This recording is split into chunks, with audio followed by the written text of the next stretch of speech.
Week 7 in the books, weeks 8 around the corner. We had 6 teams on bye. Now we don't have any.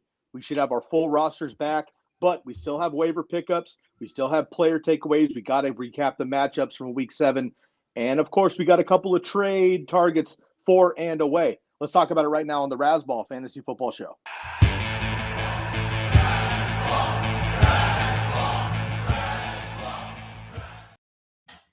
What up, everybody? Welcome back to the Razzball Fantasy Football Show. I'm your host, Sky Guasco. You can find me on Twitter, SkyGuasco.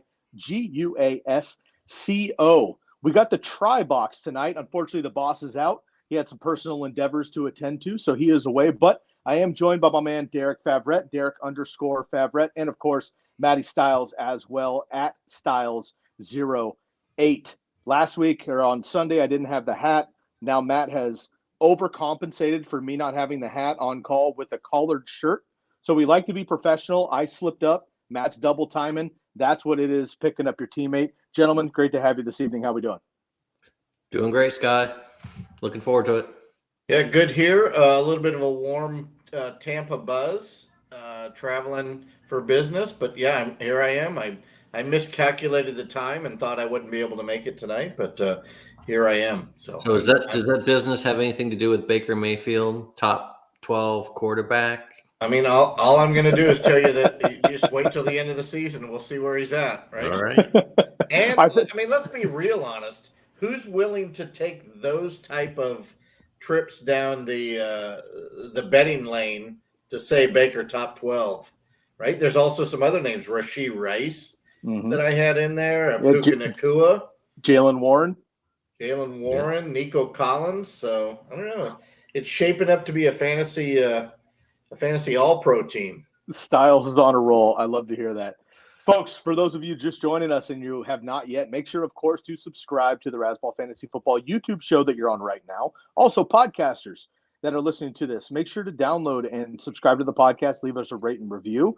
5-star reviews will be read on the air. We appreciate that. But make sure you just give us the honest feedback. We want to know about that. So you can listen to us anywhere you listen to podcasts. And, of course, you can find everything Razzball at Razzball Fantasy NFL, Razzball Fantasy NFL on Twitter, along with our personal handles. And, of course, you could follow the boss as well at Bobby Lamarco. Again, boss is out, so we're going to do matchup takeaways from week 7. We got player takeaways as well from Derek. And, of course, the waiver wire article, which is already live on Razzball.com. We're going to be discussing that with Matt. And then I've got a couple of trade targets for you as well. A lot going on this evening. We got Game 7 heading into the World Series with the Diamondbacks and the Phillies. We've got NHL. We've got NBA Game 1. We appreciate those of you that are tuning in with us right here on the Razzball Fantasy Football Show. All right, guys, we got a lot of games to cover. Thankfully, we don't have any buys this week in Week 8, but we had 6 buys last week, so we had to really make up the damage. We had a lot of kind of backups and streamers heading in to our rosters, but a lot of those guys came through. I think Matt will be talking about quite a few of them during the waiver column. But let's get into Game 1 here. Thursday night, we had Jacksonville upending the New Orleans Saints 31-24. Alvin Kamara has 39 targets in 4 games played. That's the most among all running backs, tied with Josh Jacobs somehow on the season. Now, we know who's doing better with those targets, but I digress. That's the most of any running backs on the year. He also has the most receptions as well with 35 already, and he missed the first 3 games, let's remember. And then Christian Kirk for the Jacksonville Jaguars, the clear number 1, unfortunately for us Calvin Ridley guys. So that's a big takeaway there for me. Bob's takeaways, which I'm going to cover for him on that side here with the matchup. It's good to start your pass-catching running backs against the Jacksonville Jaguars. I just mentioned Alvin Kamara ripped him up, 12 catches for 91 yards. Previous couple of weeks, the Colts running backs, 11 catches for 84 yards. Bijan Robinson, 5 catches for 32. Texans, running backs, 5 for 32 as well. Got the Steelers coming up, so it might be better for Najee Harris. Did score this week. Let's not forget he led all running backs as a rookie with 94 targets just 2 years ago. Then they got the bye, and then the 49ers and the Titans. So enjoy the Jacksonville running backs against the Jacksonville Jaguars right now.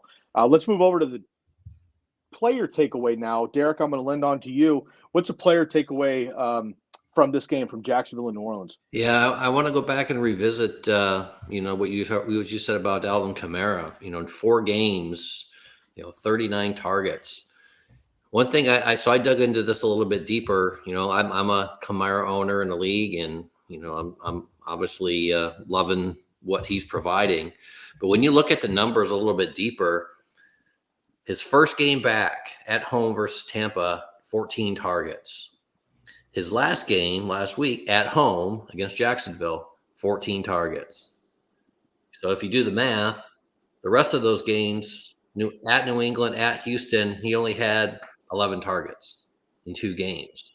So I don't know if this is a trend. It's something we might want to keep an eye on. He's got 2 games at home where he's just blowing up in targets, and then the other 2 games on the road, he's really not being targeted as much. So something to keep an eye on.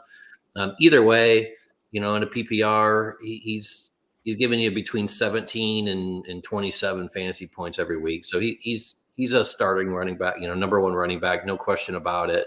In fact, in those PPR leagues, he's probably vying with McCaffrey as fantasy MVP.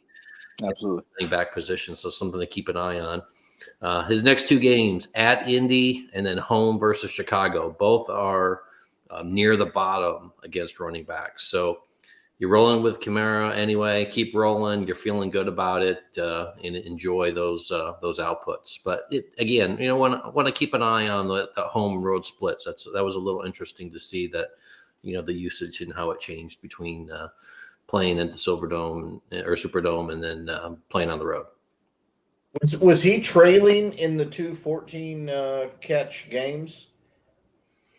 Do you think that was a game script thing, or do you think it was? It's a Derek Carr on the road. Yeah, that's a good question. Probably something to look at. I think it's a Derek Carr thing. I mean, he's just not throwing downfield. I mean, he does have a couple deep bombs per game. We've seen Chris Olave be this close to about 5 40-yard touchdowns, but they're not linking on those. Michael Thomas has been a viable back-end wide receiver 2, high wide receiver 3, but he's not getting any ADP either. Rashid Shaheed has had some nice deep targets as well. They're connecting, but he's not very consistent either. I just think that was in the first 3 games. Now they got Alvin Kamara. Derek Carr is terrified behind that horrible offensive line. I think instead of checking down everywhere else and then dumping off like Brady used to do, look downfield and then go running back all the time. I think Derek Carr just goes running back, and if he's not open, then we start looking downfield. That's just not going to be effective. But I think it's more of a Derek Carr issue than any others. Yeah, and if you look at his rushing usage, I mean, he's getting consistently between 17 and 22 carries per game the last few, and averaging about 4 yards per carry. So, I mean, we're not seeing any difference there, either forward or backward. But it's really those. Especially in a PPR, you're really looking at those receptions, and they are spiking at home. So, and he looks healthy. Yep. Right. He looks powerful, yep. And I will tell you, Derek Carr is the only guy that I've seen throw this season for 360 plus yards, and I don't remember a pass over 10 yards. Exactly.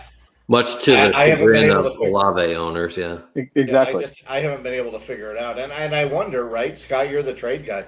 I wonder if it's time to really cut bait on Olave, name value wise, and try to get something in return. I brought it up 2 weeks ago. Right. To be honest with you, I mean, 2 weeks ago I had Olave in my trade article, and I got smashed in my comments and on the Instagram that I'm posting those talks about. People are like, you're crazy. I'm like, you're right. He is great.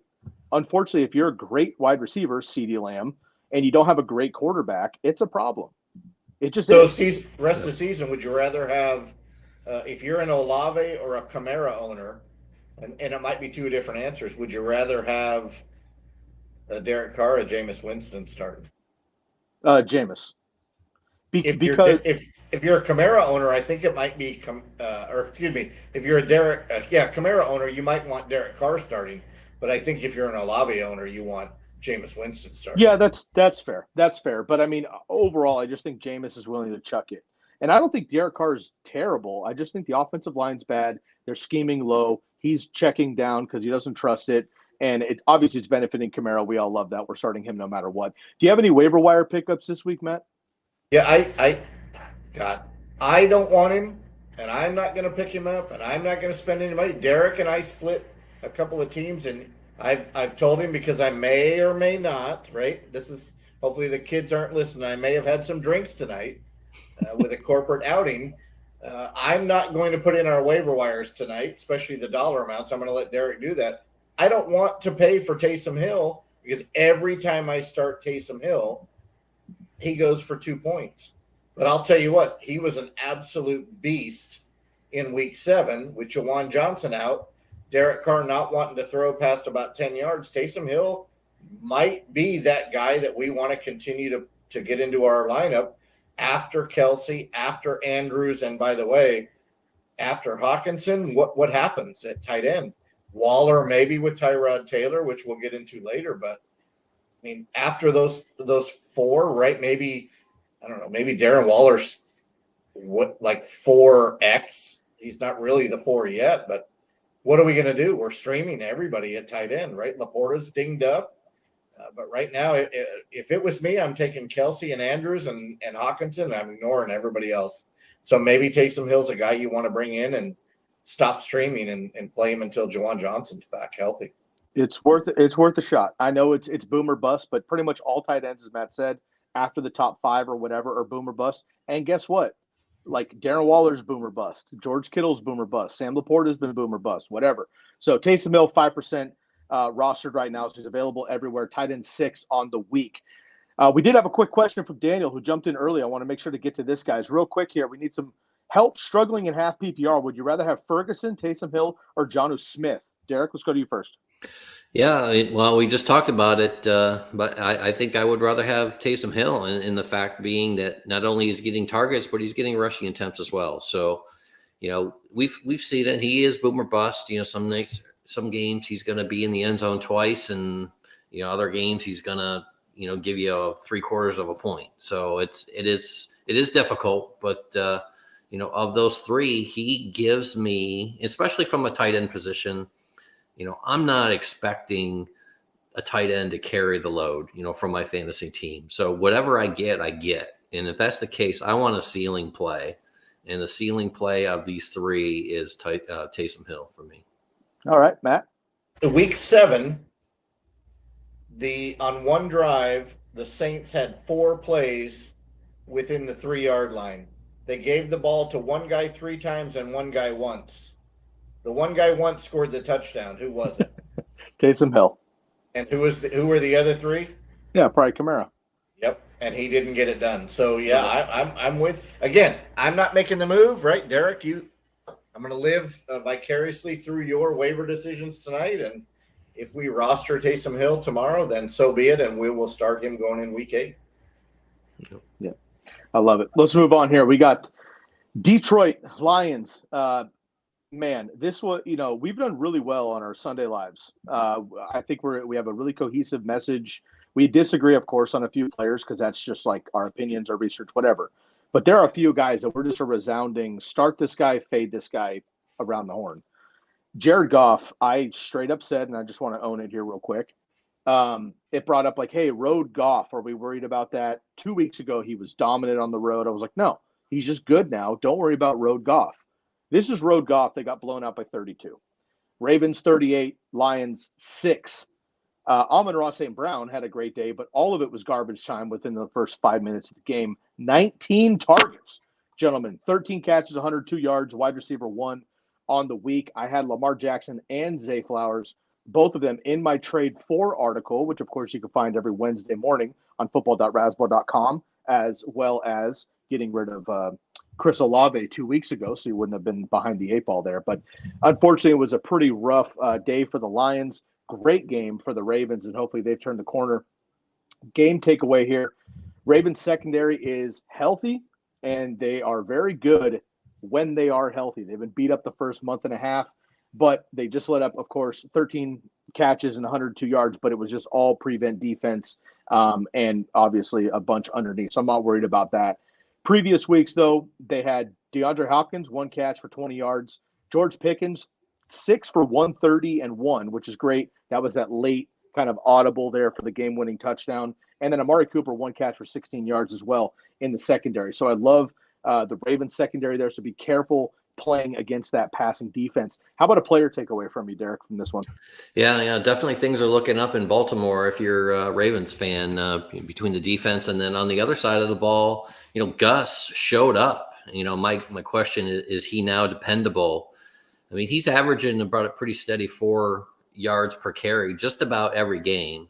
But in this game, he had the catch and run for 80 yards. I mean, obviously we're not counting on that every day. And he did have a rushing touchdown, which is nice. But he didn't have too many of those either.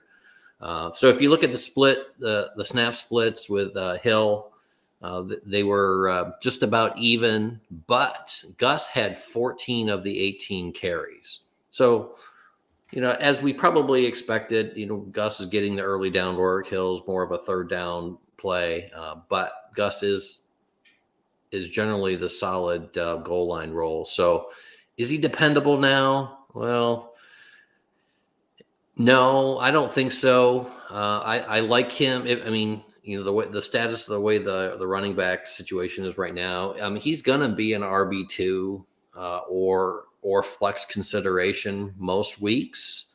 And I think that's a pretty safe play, but don't read into too much of this game. Again, the game script, and the way Detroit, was playing, frankly, it kind of lent to a Gus breakout game. So I would say I wouldn't read too much into that. But, that being said, he's definitely going to be considered either an RB2 or, potentially a flex, depending on, what your flex situation is. 9 points worth of Gus Edwards came on a very, very uncharacteristic 80-yard reception in which he didn't score somehow. It's almost impossible to have an 80-yard catch and not score, but he didn't.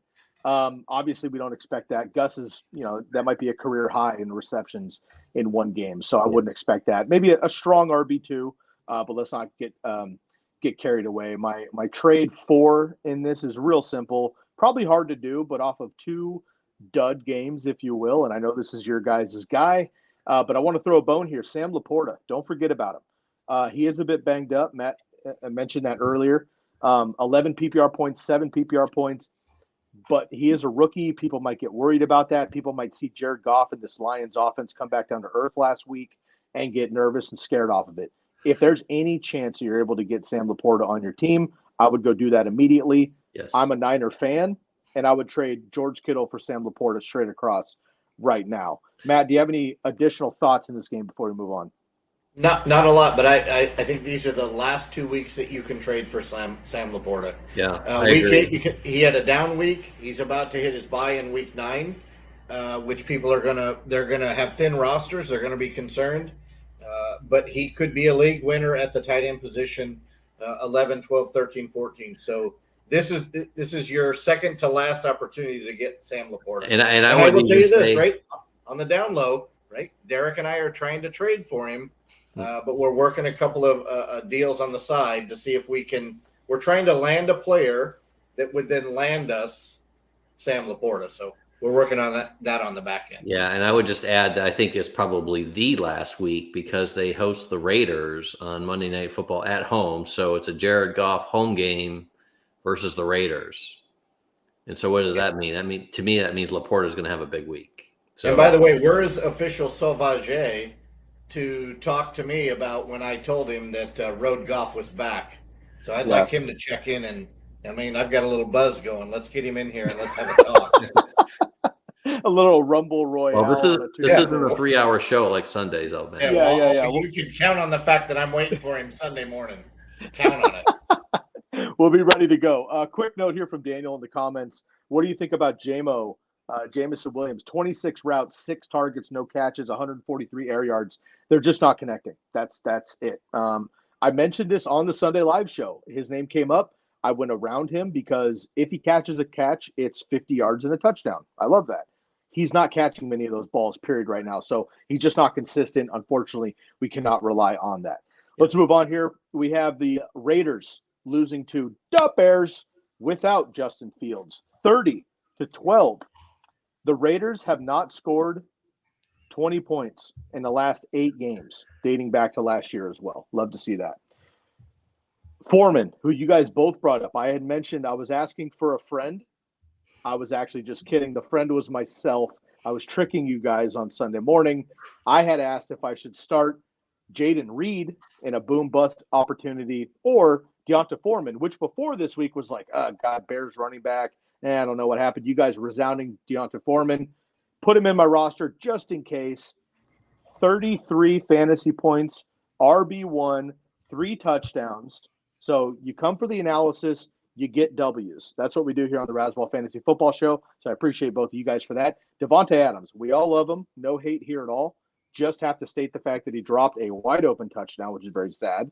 And Josh Jacobs, BT Dubs, 5.1 PPR fantasy points. Derek, I'm going to let you off the hook on that one because I love you. But Josh Jacobs is completely off my radar at all. Bears, note here, the run defense is getting much, much better. We don't think of the defense good at all. The run D is actually quite productive there. Again, Josh Jacobs, just 11 carries, 35 yards. Previous weeks, Alexander Madison, 18 for 44. Brian Robinson, 6 for 10. Isaiah Pacheco, 16 for 62. We got Austin Ekeler, Alvin Kamara, Miles Sanders, or Chuba Hubbard, whoever's going for the Panthers at the time. Maybe David Montgomery or Jahmyr Gibbs coming up in the next 4 weeks. So they're going to have some tough tests, but the Bears have been a little bit better in the run D there. So, Derek, let's go to a player takeaway in this game here with the Bears getting the best of the Raiders. Yeah, and I don't have to take much time on this because this is a guy that, we've been touting for a while now, and I think just about every week I mention him, and I'm going to mention him again. But Jakobi Meyers I think I made the statement a couple weeks ago that you want to play Jakobi Meyers when Garoppolo is under center. Now I'm saying he's quarterback proof. It doesn't matter. Yeah, he's quarterback proof. Period. 13 targets last week with Hoyer, 7 receptions for 50 and a touchdown. So he's just getting it done. Period. So if anyone's holding out on him, or even at this point considering him, 2 to Adams, no, they're 1A and 1B. Period. So Jakobi Meyers, I've been trying to land him in a couple leagues. Actually, I was successful in one, but he's definitely a trade target for me for sure. What about you, Matt? You have any waiver wire add or drops here to talk about?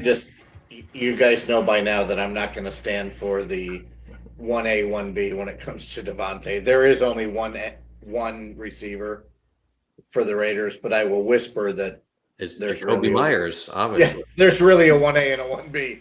And every week it could be one or the other. I think they both are better with Jimmy Garoppolo. So we hope if we roster Adams or Jakobi Meyers, we hope that Jimmy G's back under center. He, for whatever reason, right, the guy wins and he throws to those two guys. And Sky, I'll let you confirm, but Josh Jacobs is trash. Oh yeah, there's no confirmation needed. It's been stated for 4 years from me on various programs. And you only missed one of those years. Well, it's okay, but oh my God, I don't have time to go into this. I didn't miss. He's not good. He was the only guy in town all season long, pretty much. And when Darren Waller was healthy, Devontae was hurt, or Hunter Renfrow was out, or whatever. Right? He got all the goal line work. There was no other running back, so they couldn't do this like running back by committee that the Patriots used to do with Josh McDaniels, blah, blah, blah. I will give him this. The one thing Josh Jacobs has always been good at, which is great for fantasy, is he scores touchdowns. I love that. His efficiency is not good. And I just think that other running backs in his position with his workload would be leaps and bounds better than he is. I understand he's a top 5 guy on occasion, whatever, with the workload. You want him on your fantasy team because of that work. But just as a running back, I don't love him. And you look at certain matchups like this with the Bears getting better, I didn't think he'd be this bad. 5 PPR points, but anything sub a dozen for a number one running back is a bust on a week. So he's not on any of my rosters anyway. And I will tell you right now, Roschon Johnson is probably sneakily coming back. Yep. Concussions are hard to diagnose, right? We're not doctors on this show, but I mean, come on, 3 weeks later, he's probably coming back. now is the time. And by the way, Derek and I might be trying to trade Deontay Foreman for Brandon Ayuk. It could be happening. But Foreman is the guy you need to trade immediately. Take his 30-plus fantasy points, trade him, and get a player that's going to bring you returns for the rest of the season. Because Foreman is probably going to be relegated to behind Roschon Johnson. Yeah. But even if he's not, you should be willing to take the risk of dealing him now. He's never going to be worth more than he is right this minute. Yeah, I like that. Let's get into a question here from Josh. Would you trade Cole Kmet and Shaheed for Kittle and Rondale Moore? It's a 20-man PPR league. 20. The answer is yes. Don't even pause. Okay, Derek? Yeah, I'm looking at the rest of this roster here. That's a pretty darn good roster for a 20-man league. It is. It's probably very top-heavy, though, because those leagues, your first 6 or 7 rounds look great. After that, you're swinging for the fences. Yeah, you're thinking, Christian Kirk, Jacoby Meyers, both, came a little bit later. Of course, Aaron Jones, there's an issue there. JT's back. So would I trade Kmet? Yes, I would. Yeah, I would too. And I think that's a good thing. Again, Kittle maybe is hit or miss. I would trade Kittle for Laporta, but I would absolutely get Kittle if I was giving Kmet. So There's always a plus or minus there. Okay, let's move on here. We have the Green Bay Packers, unfortunately, getting upended by the Denver Broncos, 19-17. Takeaway in this game, the Denver Broncos passing defense getting a little bit better. Can we just move on? We'll have to talk to Matt in just a second and decide whether the Packers offense is suspect or if the Broncos defense is getting better. The current week here, the Packers wide receivers really struggled. I have a bunch of these guys. I've got Christian Watson all over the place. Romeo Doubs was my number one get him in the later rounds guy. I missed on Nico Collins, and I own that. But Romeo Doubs was my pick late instead of Nico Collins everywhere. So that was a bust. Told you guys about Jaden Reed on Sunday. Romeo Doubs, 2 for 30, did catch a touchdown. Should have had 2. Bounced off his hands. Jaden Reed ended up catching it. And then Christian Watson just 3 for 27 before he got hurt. They have not allowed a top 24 wide receiver in 3 straight weeks, the Denver Broncos. So we had them down as just like air raid against everybody offense when they gave up 70 to the Dolphins, but they have gotten a lot better and a little bit healthier. So we'll see what happens on the trade deadline, just 8 days away, but keep an eye on that. Schedule coming up, Chiefs, hate that for the Denver Broncos. Then they have a bye, then the Bills and the Vikings. So this pass defense is probably going to get a lot worse over the next month, but let's go to Derek here for a player takeaway in this game. Yeah, so like you mentioned, the NFL trade deadline's coming up here next week, and a name that I hear a lot is Jerry Jeudy, but also Courtland Sutton, like you mentioned. I mean, if you look at his production this year, he had one game where he had over 23 fantasy points. He had one game below 3. So if you take those two extremes away, he's averaging a nice consistent 14 points per game on average. So he gives you a pretty nice floor if you think about it, fantasy wise. There's not a huge upside, and there's really not too much of a downside. Is he someone you're trading for, Sky? Absolutely. I think Courtland. Okay, so it'll be fine if he stays on the Broncos because he is clearly the number one, obviously. I mentioned on Sunday that Jerry Jeudy's the number 4 wide receiver in fantasy on the Denver Broncos. Courtland Sutton's clearly that guy who's scored in 4 of his 6 games. I love that. But if he gets traded and goes to a team that needs a number 1 wide receiver, or I don't know, somewhere ridiculous, like let's say Kansas City, who could use a more consistent option or something like that, then he skyrockets even further, right? Maybe the Panthers or something. I wouldn't love that necessarily. But, I like Courtland Sutton no matter what in that game. Another trade, I guess, in this game, a trade away candidate. And, Matt, I want to get your quick review here just from the Packers side as our insider. Trade away would be Aaron Jones. And I hate this. I'm a huge Aaron Jones fan. I've got him on a bunch of my teams, but it's not happening yet. Blew up in week 1, obviously. He's been hurt since pretty much. Not getting the workload. I'm really concerned about that. I personally would flip Aaron Jones if I could for Jahmyr Gibbs. If you can buy low on Austin Ekeler, might have to be Jones plus for Ekeler, but Ekeler might have a window right now. Your boy Jaylen Warren, I love that, plus a piece, or maybe even Isaiah Pacheco just a quick couple of notes here on this game. Dillon out-touched Jones 17-11. So concerned about that. Maybe just kind of nursing that injury. He's coming back. Hopefully it works out. But I'm a little bit worried about that. And then, as I mentioned, Cortland Sutton, third in the NFL with 5 touchdowns, tied with Elijah Moore. Tutu Atwell and Robert Woods, oddly enough, with 43 targets. So he's got Kansas City coming up next. Already went 4 for 46 and a touchdown 2 weeks ago on 6 targets. So, Matt, quick thoughts just on the Packers in general, and if you have any other options. I thought we weren't going to do this. Fair enough. Let's move on. So okay. I hate to say it, but I said it last week on Sunday or this week on Sunday. I don't understand what Matt LaFleur's doing. Either Jones is healthy or he's not, right? So same with Bijan Robinson, which you'll get to the Falcons soon. But either the guy is healthy enough to suit up and play, or he's not. So why is A.J. Dillon outsnapping him 17-11? I don't get it. The best player on the Green Bay Packers, without a doubt, and it's not close, is Aaron Jones. So he's clearly not healthy enough to carry a full load. And by the way, he belongs in the passing game and he belongs in the rushing game. And right now the Packers are playing for a draft pick. Yep. They're not good. Jordan Love has been disappointing.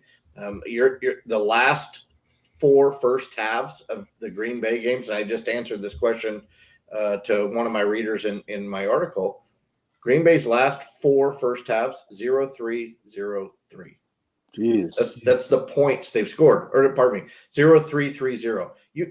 You're not going to win NFL games and you're not going to win fantasy games with that, right? Do I love Dubs? Yeah. Do I like Jaden Reed? Yes. Do I like Musgrave? Yes. Can he stay out of the tent? I don't know. Is Aaron Jones better than A.J. Dillon? He is. But guess what? None of it's working right now. So I believe Matt LaFleur's on a warm seat, maybe not a hot seat yet, but he's not getting it done, just like McCarthy wasn't. But I certainly don't hope they keep LaFleur for 10 years like they did McCarthy. Yeah. If you can get an Ekeler for Jones, I think you do it. If you have to add a small piece, depends on what that piece is. But I'd rather have Ekeler a little bit dinged with an ankle and coming back as Ekeler in that offense, purely that offense, than relying on Matt LaFleur to carry my fantasy team. Yeah. So fair enough. I agree there. And unfortunately, it just isn't working out the way that we thought it would in Green Bay with the running backs. But A.J. Dillon might be a sneak grab there for those of you that picked him up off of waivers a couple weeks ago. All right, let's move on here. Cleveland Browns, huge game. They were trailing in this game all the way to the very end, but they came up. Myles Garrett is an absolute animal on defense, but they upended Gardner Minshew late in this game, 39-38. Gardner Minshew, though, however, still, even in the L, was the QB3 on the week, 27 fantasy points. Jonathan Taylor and Zach Moss continue to split work. This week was about 50-50 in snaps, touches, and targets, but JT has a little bit of an edge, and we know that Jonathan Taylor is just a better running back than Zach Moss once it gets going. So I'm curious what your guys' trust level is in Zach Moss here. And then we had Jerome Ford hurt. Unfortunately, he's going to be out for a couple of weeks. So wondering if maybe Kareem Hunt now gets another top shot with the Browns. He did it a couple years ago when Nick Chubb was down. He was fine. Obviously, we know his rookie year with the Chiefs when he was an absolute stud in fantasy football. But can he still be that top dog? And does it matter in this offense with or without Deshaun Watson there? So, Derek, I'm going to go to you here first with a player takeaway. What do you think about the Browns? Yeah, funny you should mention Kareem Hunt. That's who I was going to talk about. He only had – I mean, when we think about Kareem Hunt, when they brought him back to the Browns, we're thinking pass-catching running back, perhaps. Ford's going to be the pounder, Kareem Hunt catching the balls. He had 1 target. Yeah. Don't be fooled by those 2 touchdowns. That certainly looks good on your fantasy page if you started him by chance. But he had 1 target, 0 receptions. He also rushed for only 31 yards on 10 rushes. I think what's even more indicative, and first of all, I mean, who would have thought this game was going to be the highest scoring game of Sunday, right? But it was actually a very good game. I watched a lot of it. But once Ford went out with his ankle injury, Hunt only saw 2 carries after that. So, logic says Kareem Hunt, he's going to be, the next man up with Ford out 1 to 2 weeks. I'm not so sure. I don't think that's going to be a sure thing. I think, if you have them, you're going to play them, because there's obviously opportunity there. They have Seattle, Arizona, and Baltimore, and Pittsburgh, and then Denver, and those are the next 5 games. So there's going to be opportunity there. He may be a top 15 running back, perhaps, but and I'll save the the waiver talk for Matt. But to me, I'm not spending a lot of fab on him. I'm not trading for him. If I have him, I'm probably going to play him, but I'm not really rushing out to grab him because I just don't see that. Other than just the fact that there's opportunity there, I don't see the fact that he's just going to burst on and just make us forget about Jerome Ford. I just don't see it. What do you think, Matt? Do you think I'm crazy or not? No, I think the numbers are what they are, right? So sometimes we have to rely on the numbers.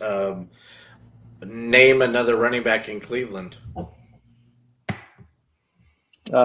Pierre Strong is going to be the other one, and it's possible that Strong takes over the Jerome Ford role and Kareem Hunt stays in the role that he's in. So I don't know that I'm spending a lot of fab on either one. Kareem Hunt's pretty rostered, right? His percentage is relatively high. People have probably an unhealthy love for Kareem Hunt based on history. But if you've got to add somebody, I would wait till waivers is done and add Pierre Strong after you put Ford on the IR or as soon as he's ruled out, and flip a coin on who you're going to start. But most likely you're only going to roster one. But for me, the waiver wire's on the other side of the ball. And we talked about it Sunday. In fact, we hyped him up. And that's not Gardner Minshew, even though we love him as a Washington State University Cougar. What? Go Cougs. Go Cougs. Thank you. Minshew's going to throw more than Richardson did. He's not going to run more. Strangely enough, he scored 2 rushing touchdowns in the first full start. But he's going to throw more, which in my opinion makes Michael Pittman Jr. and even more than that, Joshua Downs more valuable. So a couple of things. Number one, Downs he's actually regressed in ownership in Yahoo leagues. He's the guy that I would probably spend most of my fab on this week if I've got some money to spend. He's my number one waiver ad of the week. I will let you guys discuss, and I will be real honest. The bourbon has taken over. I am going to sign off, let you guys do the rest on your own. Josh Downs is the guy I really wanted to hit. I'm now on a different time zone, and I don't have what I used to have when I was in my 20s. So this is about the end of the night for me, and I've got to be up early. But go add Josh Downs tonight. Derek, I love you, and I trust you with our waiver acquisitions overnight. And Sky, when you have a chance and you sign off, send Bob our love.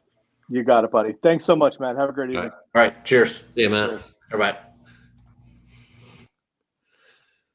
All righty, let's carry on here. I want to talk about the running backs versus the Colts. We know that you can throw all over the Colts. That is, everybody's throwing all over the Colts. But now we can run all over the Colts as well. So this week, 29 carries, 130 yards, and 3 touchdowns. You had previous weeks, we had the 5th most fantasy points allowed to running backs in PPR. Schedule coming up here, we got the Saints, the Panthers, the Patriots, and then the bye week. So you can start your running backs versus the Colts. Let's get it moving here and get into the next game. It is the Chiefs upending the Chargers once again. I'm a huge Justin Herbert fan. We all know that. I don't have any more excuses. I think he's just fine. I think some coaching calls are rough. Obviously, he's got to own it. He's thrown some terribly costly picks, unfortunately. But this game was tied all the way up until the 4th quarter, and then Chargers blow it, Chiefs don't. That's the difference in the game. 31-17, the Chiefs get the end. Here, Justin Herbert, though, even playing a little bit sloppy, still the QB5 in points per game. He has, and he did have his bye week. Tua has not, so he's ahead of Tua just a little bit in points per game. And then Josh Palmer, we talked about him on Sunday. Matt's had him in his article for a couple of weeks. 7+ targets in each of the last 4 games and double-digit fantasy points. in each of the last 4 games with a couple of booms there. So in PPR leagues, he's getting it. And we also mentioned he's this close to some big plays. We saw that finally on Sunday. He didn't score, but he had a 40-yard reception. He got tackled inside the 5. But great opportunities there for Josh Palmer in that offense. What's a player takeaway for you, Derek? Yeah, for me, I'm really starting to worry about Ekeler. I don't know if you may recall, we may have to go back to the tape because in our quad box in the beginning of the year, one of us predicted that Ekeler was going to be outside, the top either 15 or top 20 running backs. And I do remember that, and I think I remember who it was too. Yeah, I think I do as well. But and the last 2 games since he's returned, 14 rushes for 27 yards, 14 rushes for 45 yards. Part of this game script, we just talked about, falling behind to the Chiefs, kind of takes them out of, takes them out a little bit out of the game. I think it appears, he's just not running with the explosiveness that he was before. So that ankle may still be bothering him. But what we count on for Austin Ekeler is receptions as well. And in these 2 games since he's back, he's only had 5 receptions for 36 yards. So I am worried about him. Long term, I think he'll be okay. But in the short term, he's going to be an RB2 for me at best. I mean, they've got Dallas in Kansas City. We're top 10 running back or top 10 versus running back. So, okay, that's understandable. But if he's going to get healthy, he's going to get healthy real soon because he's got Chicago and the Jets, which are bottom 7 running backs. So, although I'm a little uneasy, a little concerned, he probably would be an RB2 if I have the depth.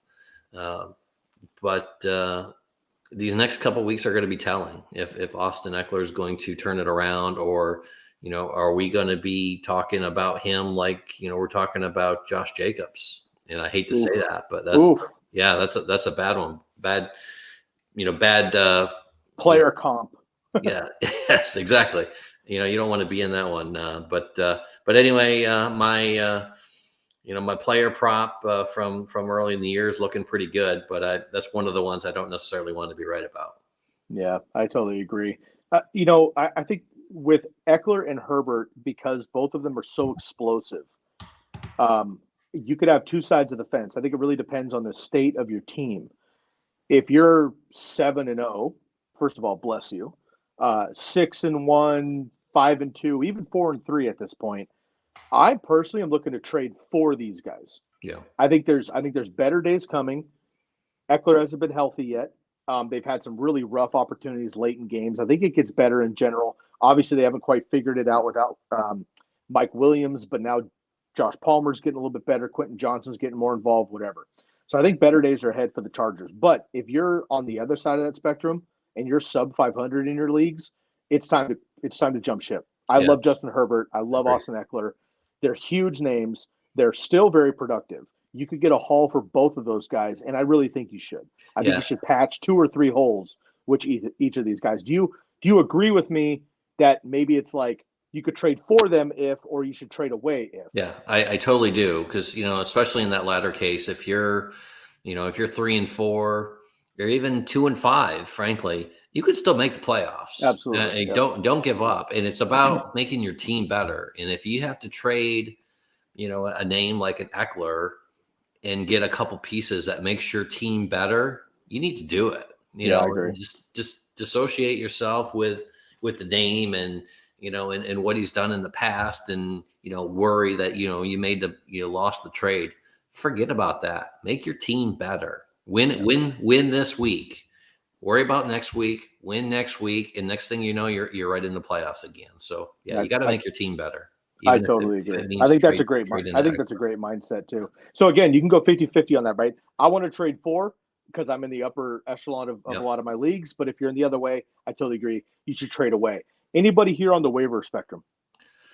Yeah, Rasheed Rice. I think he's probably, according to Matt, he's about 60% rostered now, which doesn't seem right. He's really carving out a nice role with Kansas City as, of course, outside of Kelsey. He's the go-to wide receiver. barring, another trade for not the one that they made last week, because that's not really nothing. But right. Yeah, barring him, going out and grabbing, someone else by the trade deadline that could be like a 1A or 2 wide receiver 2. Rasheed Rice is really carving out that role, and you want a piece of that offense, and if you can get, if he just happens to be, in 4 of 10 leagues, and this is probably Yahoo where he pulled those numbers from, 4 in 10 leagues, he's available. You should get him. Because it's, you want a piece of that offense. And if you can get him off the waiver wire, you definitely want to do it. I agree. We've been talking about it for a couple of weeks. Mm-hmm. Now I've seen consistency. It's the Kelsey show, obviously, but when it's not, then Rasheed Rice is starting to come on. I like that a lot. Let's talk about the Chargers run D before we move on. They're on the rise as well. For a couple of seasons, they've been a sieve, but they're getting a little bit better. This week, they held Isaiah Pacheco to just 32 yards on the ground on 13 carries. Previous weeks, Tony Pollard, 15 for 30. And my boy Josh Jacobs gets his touchdown, right? But 17 carries, 58 yards. Horribly inefficient, but he got the score. Good for him. They got the Bears, the Jets, the Lions, and the Packers coming up. We don't know what's going on with the Bears, right? We just talked about Foreman, whatever. That's probably a stoppable offense. The Jets, Breece Hall should be coming out, gangbusters. The Lions, who knows who's going to be that guy, right? Maybe they go through the pass with Jahmyr Gibbs. And then the Packers, we just talked about them. We're not sure if they're going to be ready to be that onslaught there. So the Chargers run D is a little bit better than I think we came into the season expecting. Yeah. All right, let's move on to Pittsburgh, 24. The Rams, 17. This is a really good game. I watched quite a bit of this game, and it wasn't huge for fantasy per se, but I did want to see what happened with Deontay Johnson coming back, Najee Harris, these guys off a bye. And the Steelers played quite well. And, man, I know he can't win it every year, but Mike Tomlin, in my opinion, is always top 3 coach of the year. It's not even close. Talent-wise, with these guys and rosters, it's unbelievable what he's dealing with the rest of the NFL. The way he can coach these guys up and get W's is absolutely fantastic. Deontay Johnson did come back off the IR this week, 5 catches for 79 yards on 6 targets. But George Pickens has become that number 1. Maybe that'll change over the next couple of weeks as Deontay gets better, but George Pickens has been the truth. This offense is terrible, but George Pickens is absolutely the number 1 there. Now, I want to give a shout out to Matt, who was really the only one of us to give the thumbs up on Puka being top 12 the rest of the season last week, but Puka led this week with 154 yards, Derek. Now, somehow Cooper Kupp was held to just 29 yards on 2 catches, 7 targets. Now, the first 2 plays of the game were immediately to Cooper Kupp. He dropped both of them, very uncharacteristic, and then they double teamed him, whatever. But Puka Nacua is not going anywhere, and you're not going to be able to trade for Cooper Kupp. But this is a down week. Everyone has one. Justin Jefferson had one. Jamar Chase had one. Deebo Samuel's had them. Blah blah blah. There's going to be a huge bounce back for Cooper Kupp. I love that, but the Rams offense is going to be just fine. But I like seeing Deontay Johnson immediately thrust back into this offense here. What is a game takeaway or player takeaway from you in this one? Yeah. So first, before I get to that, I just want to kind of reiterate what you just said with Puka. I highlighted him in my 5 Things to Know article last week. In fact, he was the cover. I put him on the cover of that one, and it's one of those things where if you look at the matchup and how they line up and just the game trend. It just fit that he was bound to have a big game, and he did, and so that's really nice to see when all those factors kind of come together and you see the result there. So definitely that's that was a great game by him. The other one I want to mention though on the other team is Pickens, and you mentioned him being a legit wide receiver 1. Again, if you go back to that early season show that I was just talking about. One of us of the quad predicted that he was going to be a top draft pick next year. I don't remember exactly who that was, but I know one of us did that. And, so one of those Pittsburgh receivers is going to be a top draft pick, and he's not named Deontay. So Pickens, last 2 games, back-to-back 100-yard games, 18 targets over the last 2 games. And, of course, with Deontay back, maybe that opens it up a little bit more. But I think, we talked about, when the numbers kind of line up and then you see the result, Well, here's another one, and I'll probably write about this one this week. 70% of his routes, and we're talking about Pickens, comes from the wideout position. Next two opponents, Jacksonville and Tennessee, both bottom 5 in the NFL defending wideouts. Love that. Between Deontay coming back, of course Pittsburgh's past their bye week, and these next two matchups, it really looks like George Pickens is going to take off. So if you have him, you're loving that matchup. Get him in there. He's your wide receiver 1, and just sit back and set and forget. That's going to be the manual for Pickens for the next few weeks. Set and forget. Yeah, I agree. And again, Pickens is going to be great, man. I loved him coming out of Georgia. Got a slow start last year, but coming in. The episode, which we will recap at the end of the year, is a fun one that me and Matt did, which is our bold predictions and crazy calls. Bold predictions for us was like, bold predictions. Everyone does them. Like, they're realistic, but probably unlikely. Crazy calls is another step, right? And those were deeper down the barrel. And I think that was actually one of your crazy calls. That would be I think it was less likely. I think it was right after Baker Mayfield top 12 quarterback too. So which is working out also. So far so good on some of those. What about a waiver ad here for this matchup? Yeah, Matt was looking at that running back situation for the Rams. We saw Darrell Henderson come off the couch and led the way, but in a surprising move. Well, I mean, it's surprising to me. I don't know about others, but he was moved back to the practice squad today. Yeah. So what's going on, in that Rams backfield? It's really hard to tell. We thought we had a little bit of clarity, and maybe it will turn out. Maybe later in the week they bring him back off the practice squad. And he had, Darrell Henderson. I'm talking in, he plays a significant role. Otherwise, is it Royce Freeman? Zach Evans? What are we getting from that Rams backfield? It's going to be kind of murky going in. So if you have Henderson, I think you've got to hold him. But even Zach Evans, if you paid up to get Zach Evans last week and you're disappointed, you're probably going to drop him right now and go for the next big thing. But we really just don't know what we're going to get out of that Rams backfield. So be careful with waivers this week when you're kind of picking through the Rams backfield, because we really don't know what we're going to get. No, I agree, and I think that could be. You could be nervous there. And then in Superflex leagues or streamables, you can always look at Matt Stafford. We mention him pretty much every week as well. I don't have a trade mention in this one, but take a look at Deontay Johnson. Might be readily available or cheap, and people may not be trusting that. So keep an eye there. The Steelers' run defense is not as scary as it has been historically. Last week, the Rams as a team, 30 carries, 127 yards, and a touchdown. Previous weeks, the Ravens backfield, 19 for 80 and a score. And then the Texans got him for 31 carries, 106 yards. We have the Jacksonville Jaguars, the Titans, the Packers, and the Browns coming up. Jaguars, Travis Etienne is ripping up everybody right now. Arguably the best running back in football right now is Travis Etienne. And then you have the Titans, Derrick Henry's Derrick Henry, but will he be on the Titans in 2 weeks? Stay tuned for that. And then the Packers, again, we don't know. And the Browns, we don't know. So Steelers maybe 50-50 in the next month, but keep an eye on that matchup as well. All right, let's move on here to the Buffalo Bills and the New England Patriots. This one was massive, right? The Patriots owned the Bills for 20 years. After the Bills owned the Patriots for 20 years. Now the Bills own the Patriots again, but Belichick ends up getting his 300th win against the Buffalo Bills. I think that's very serendipitous for him. 29-25. This was an ugly game, but a fun game. Again, 29-25 there. Stevenson, I had mentioned him a couple weeks ago as a trade 4. He was also my start of the week, whatever. 6 catches for 51 yards on 6 targets. So again, not crazy on the ground. They use him in the passing down work, but also the rushing. I like Stevenson a lot. I want him on my team. Kendrick Bourne, we mentioned him on Sunday as well. 7 targets, 6 catches, 63 yards, and a touchdown.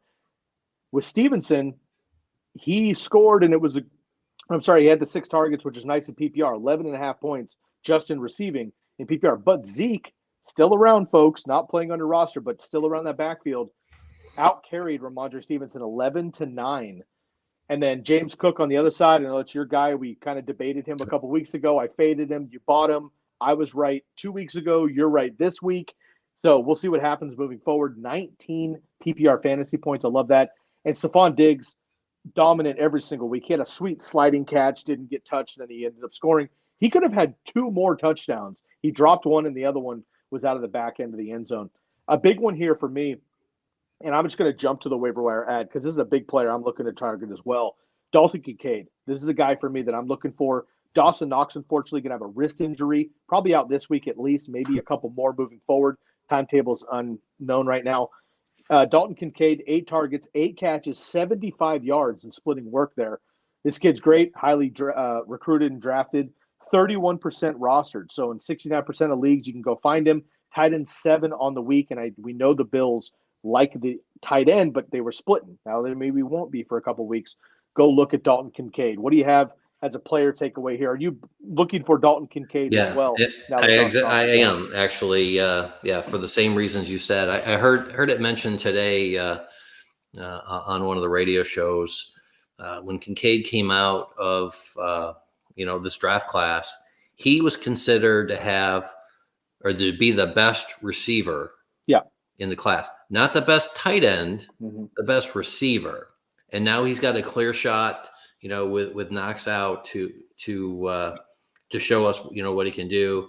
3 of the next 4 games they have are ranked bottom 4 versus the tight end. So this all lines up, and I'll probably write about him this week as well. I mean, if there's going to be a time where Concade is your tight end number 1 for the Bills, and we can really see what he, if the hype is there, if it's true, it's going to be this stretch right here. So yeah, if you have an opportunity to, get him in waivers tonight, according to Matt, he's about 31% owned.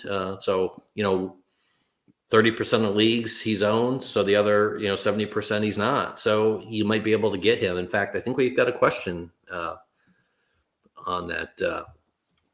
Should I spend up on Fab to get Dalton Concade over Logan Thomas? Ironically, Matt when he was here before, he was talking about our shared teams. I have this exact waiver already put in, dropping Logan Thomas to pick up Dalton Concade, and I bid about 15% Fab. I'm not sure. I fear maybe you might need 20, but I could see where 10% would do it. So it's at 50. Yeah. So he's got 25% of his Fab left. I might bid 10 or 12 of that 50, to be honest with you, Cohen, because again, the matchups just line up really well. And, if he is the receiver that he's touted to be, and these matchups line up the way, and frankly, after this loss against the Patriots, the Bills, they need to win. They do. And so they need to, all their weapons, James Cook, Stephon Diggs, Gabe Davis, and now Dalton Concade, they need to show up. And so he's going to get opportunities, I think. And so I would definitely pay, maybe 15 to 20% at the most, but 15 to 20% of your Fab to get Dalton Concade this week. Yeah, I agree. And I think mainly the biggest issue here for the Bills is they don't have a number 2 option. It's not Gabe Davis. I mean, Gabe Davis is the number 2 receiver. He's the number 2 on paper, whatever. But he's not the number 2. It's the tight end position. Yes. And then it's James Cook. And then it's Gabe Davis, right? So if he can become the number 2 look for Josh Allen, that's a huge win. And we want that on your team. And Derek, we're starting to see a transition. We've seen it for the last couple of years, but athletes playing the tight end position is what we're looking for. These big bruiser, very few guys are Gronkowski, Kelsey, Kittle, where they can block like tackles in the run game and they can catch like wide receivers, right? That's uncommon. That's why Mark Andrews and TJ Hawkinson are who they are, because they're a cut above the rest. Yeah, right. Evan Ingram forever has been a great receiver, horrible blocker, right? So that took him forever to really get in for the NFL. So if Dalton Concade can catch, that's great, but he's got to pass protect to be on the field enough. We'll see what happens. Quick note on the Patriots before we move on here. We know this is a plus matchup anyway for Patriots against the tight end position. Dalton Concade again, 8 for 75. Previous weeks, Michael Mayer, another rookie, 5 for 75 for the Raiders, his only breakout game. And then Jake Ferguson, not a rookie, but a second-year player, had a breakout as well, 7 for 77. So the Dolphins, Commanders, and Colts are up against the Patriots before the bye. Dolphins don't really have a tight end. The Colts, we don't really have a tight end there either. But Logan Thomas, as we just mentioned, might be a plus matchup there. So if you have Logan Thomas, you don't get Dalton Concade, he might have a plus matchup in 2 weeks. Yeah, and for that reason, I might, especially if he's only got 25% of his fab left, I might err on the lower side because you don't need. It's not all or nothing. Logan Thomas is a serviceable tight end, like you said. He's got a plus matchup, the week after next. So, if you don't get Concade, you'll be okay. But if you can get him, you want to, in my opinion. But I wouldn't say throw all the fab out the window to get him because Logan Thomas is a serviceable tight end, and I wouldn't feel too bad rolling with him, if I missed out on Concade. I agree. All right, we got 5 games left here. Make sure to subscribe and hit that bell so you don't miss any of our weeks. Again, the Tuesday night show now is basically 2 shows in one. That's why it's so long. So thank you for sticking along with us, everybody. But we're combining matchup takeaways and player takeaways with waiver wire and trade talk. So we're squishing it all into one episode for you. Usually have a quad box. Bob is away on a personal matter tonight, and Matt was with us for the first half, but he had to step away as well. So Derek and I are going to get you through the final 5 games here. We'll try to pick it up a little bit down the stretch. Let's go to Washington and the New York Football Giants, who are, hey, man, the Giants have looked good. They lost to the Bills, but they should have won that game. Division rival, not a high-scoring game. Washington is not great, but the Giants are playing well. Came in with the least amount of sacks in the NFL. They come away with 5 in this one. Played very well. And Tyrod Taylor, in my opinion, is just straight up better than Daniel Jones right now. And unfortunately, it's not close for those of us rooting for the Giants. 14-7, the Giants get the win. The starting quarterbacks versus the Commanders are doing quite well. This week, again, Tyrod Taylor, 279 yards with 2 touchdowns. Desmond Ridder, 307-2. Justin Fields, 282-4. We don't think of Ridder and maybe not Justin Fields as breakout guys through the air, but they were against the Commanders. We got the Eagles, so giddy up Jalen Hurts. Mac Jones, who is playing well the last couple of games and shootouts.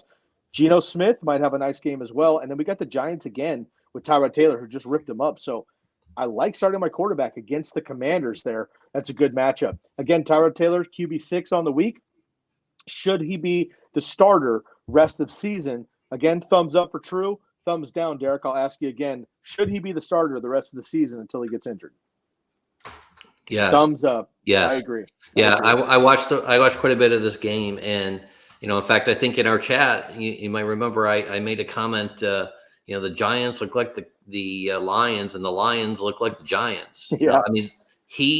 Okay, yeah, you're right. You said they almost beat Buffalo, and then they look really good last week. Not the team that we saw the first few weeks of the season. Some of them in primetime matchups, so they were just disastrous. I mean, they look good. He made the team look good. And if you look at Darren Waller's role is growing with Taylor. In the last 3 games, 26 targets, 20 receptions, over 200 yards receiving. So Darren Waller is starting to arrive as well with Taylor, ironically. So I definitely, unfortunately, the contract situation is probably going to dictate much of this, but as a Giants fan, I'd be blowing up the hotline, and just keep Tyrod Taylor in the lineup, until he can't be there anymore. Yeah, they definitely look a lot better, and other than Philadelphia, and I think it's not too late for the Giants to make noise in the NFC East. So, but they need to do it now. Wild card spot for sure. Yeah, they need to move now. So I definitely think Tyrod Taylor is the play. I like that. He, available everywhere on waivers as well. So in the Super Flex League, if you need him, go ahead. Another note about waivers: we don't have any this week. Or I'm sorry, not waivers, bye weeks. We don't have any this week. So you're going to have your full roster. You probably don't need a lot of these deep dive guys, but look ahead, right? Mm-hmm. Beat the waiver wire. Look ahead for next week when your opponents are looking at this week. Look ahead next week when you grab Tyrod Taylor because somebody's on bye. They're like, "What the hell are you doing?" Be like, "Yeah, don't worry about it." and then your guy's out, and you got a startable QB that would have probably been taken otherwise. Jump the gun on that. You mentioned Darren Waller, man. Tight end 2 this week behind only almighty Travis Kelce. 7 catches, 98 yards, and a touchdown. Saquon Barkley finally had a Saquon game as well. 24 touches, 115 total yards, and a touchdown. Terry McLaurin, 9 targets, 6 catches, and 90 yards. Brian Robinson scored, but his longest run was only 6 yards, and he was injured in that game, so I don't love it. He was also out-touched by Chris Rodriguez, who nobody even knows yet, and he's a rookie there. So Antonio Gibson off the map.